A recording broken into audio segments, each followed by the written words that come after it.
মা, এগুলো ফেলে দিচ্ছ কেন এভাবে তোমরা? তো ফেলে দেবো না, এগুলো আবার কি করবো? এগুলো কি খাওয়া যায়? মা, তাহলে তুমি জানো না এগুলো দিয়েও সুন্দর পাক করা যায়। আর আমি তো জানি, কিন্তু আমি অত কষ্ট করে পাক করতে পারবো না। মা, ওরা দুজনে কি বলে, এগুলো কি খাওয়া যাবে? আরে মা, তুমি পাক না কর, ফ্রাই করবে, সুন্দর করে পাক করবে।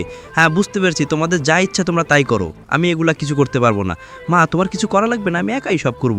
এগুলো আমি নিয়ে আসছি, তোমরা যাও। বন্ধুরা, তোমরা যারা কলা খেতে ভালোবাসো তারা ভিডিওতে লাইক করো, আর যারা আম খেতে পছন্দ করো তারা সাবস্ক্রাইব করো, আর কমেন্টসে জানাও তুমি কোন ক্লাসে পড়ো।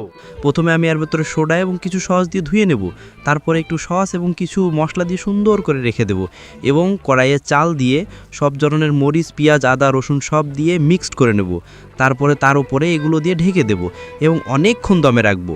সিদ্ধ হয়ে গেলে সুন্দর করে কেটে নেব এবং তারপরে একটু মশলা ছিটিয়ে দেব এবং কিছু কষা করব। দেখো কত সুন্দর পাক হয়েছে। হ্যাঁ, খুব সুন্দর হয়েছে, এটা তো খুব মজার খাবার।